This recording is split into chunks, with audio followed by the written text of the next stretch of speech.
నేను ఒక important subject మీకు తీసుకొచ్చానండి.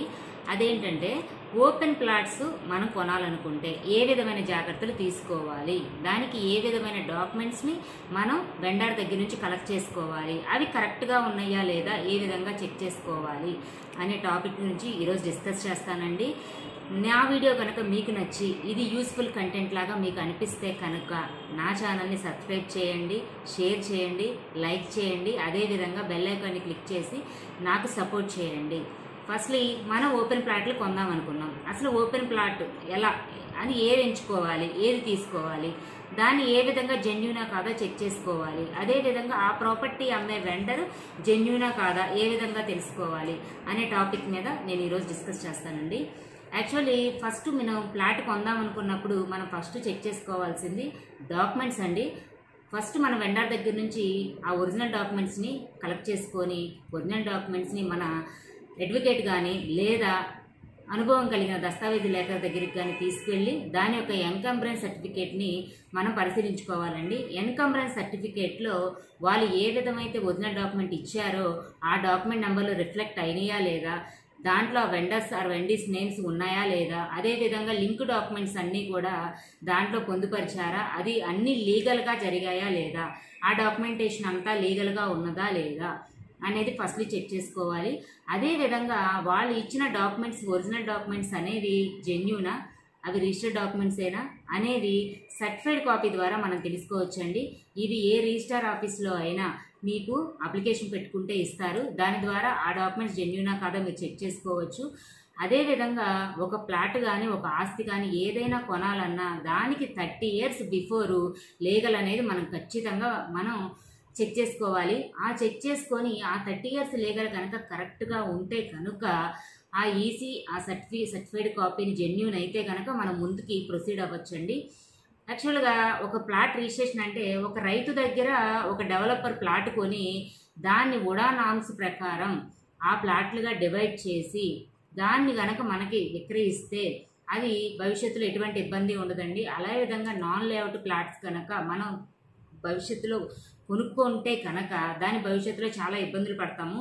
కాబట్టి ఎప్పుడైనా అప్రూవ్డ్ లేఅవుట్ ప్లాన్స్కే మీరు ప్రాధాన్యత ఇవ్వండి కొనడానికి.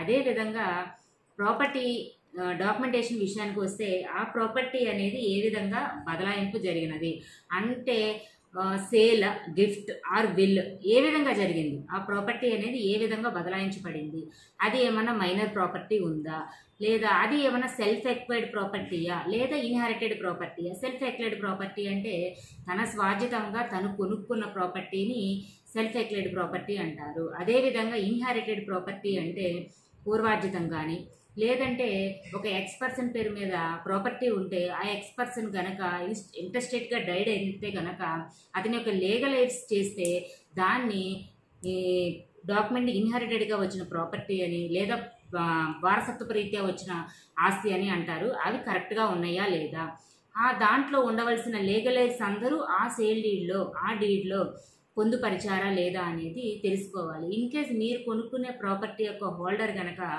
చనిపోయినట్టయితే వాళ్ళ యొక్క వారసులు వైఫ్ ఆర్ హస్బెండ్ లేదా కొడుకులు కూతుర్లు, ఈ కూతుర్లు కూడా ఈ డాక్యుమెంట్లో భాగం అవ్వాలండి. ఎందుకంటే కూతుర్లు కూడా వారసత్వ రీత్యా హిందూ సజెషన్ యాక్ట్ ప్రకారం వాళ్ళు కూడా వారసుల కింద వస్తారు. కాబట్టి మన డాక్యుమెంట్లో వాళ్ళు కూడా పొందుపరచాలి. అదేవిధంగా వాళ్ళు ఇచ్చిన డాక్యుమెంట్ అండ్ లింక్ డాక్యుమెంట్స్లో డాక్యుమెంటేషన్ కరెక్ట్గా ఉన్నదా లేదా, సర్వే నెంబర్ కానీ నేచర్ కానీ హద్దులు కానీ తదితరం అన్నీ కూడా కరెక్ట్గా నమోదు చేశారా లేదా అనేది చూసుకోండి.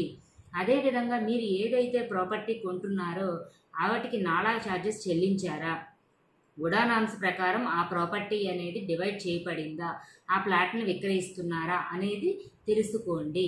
నెక్స్ట్ వన్, అది ఉడా నాన్ లేఅవుట్ ప్రాపర్టీ కాదు లేదా మామూలు ఓపెన్ ప్లాట్, ఆ ఓపెన్ ప్లాట్ అనేది అసలు ఎలా వచ్చింది, అది గవర్నమెంట్ రికార్డులో ఏ విధంగా నమోదు చేయబడింది అనేది తెలుసుకోండి. ఇన్ కేస్ ఆ ప్రాపర్టీ అనేది గవర్నమెంట్ రికార్డులో ప్రొహిబిటెడ్గా ఉంటే కనుక అది ఎందుకు ప్రొహిబిట్ చేయబడింది, లేదా కొన్ని ప్రాపర్టీస్ ఉంటాయి ఎండోమెంట్ కింద ఉంటాయి, కొన్ని ప్రాపర్టీస్ గవర్నమెంట్ ల్యాండ్ కింద ఉంటాయి. అటువంటి ప్రాపర్టీస్ని ఏ విధంగా రిజిస్ట్రేషన్ జరిగినా కూడా తర్వాత గవర్నమెంట్ అనేది ఆ ప్రాపర్టీస్ని వెనక్కి తీసేసుకుంటుంది. కాబట్టి ఆ ప్రాపర్టీస్ని ఎప్పుడు కూడా పర్చేస్ అసలు చెయ్యొద్దండి. అసలు అటువంటి ప్రాపర్టీస్ అనేది జోలికే వెళ్ళొద్దు. ఎందుకంటే ప్రొహిబిటెడ్ ప్రాపర్టీస్ అనేది గవర్నమెంట్ ల్యాండ్ ప్రాపర్టీస్ కాబట్టి అవి ఒక ఒక ముఖ్య ఉద్దేశంతో అవి ప్రొహిబిట్ చేయబడతాయి కాబట్టి వాటి జోలికి మనం వెళ్ళకూడదు.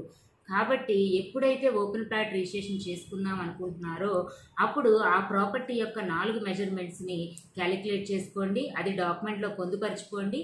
అదేవిధంగా లింక్ డాక్యుమెంట్లో ఏ విధంగా అయితే ఫ్లాట్ బౌండరీస్ ఉన్నాయో అది మీ హద్దుల్లో అవే విధంగా ఉన్నాయో లేదో చెక్ చేసుకోండి. అదేవిధంగా ప్రాపర్ డాక్యుమెంటేషన్ చేసుకోండి. చేసుకొని రిజిస్ట్రేషన్ చేసుకుంటే కనుక మీకు భవిష్యత్తులో ఇబ్బంది ఉండదు. ఇదండి ఓపెన్ ప్లాట్ రిజిస్ట్రేషన్ కోసం మనం చేసుకోవాల్సినవి, అదేవిధంగా మనం చెక్ చేసుకోవాల్సిన డాక్యుమెంటేషను ఇదండి.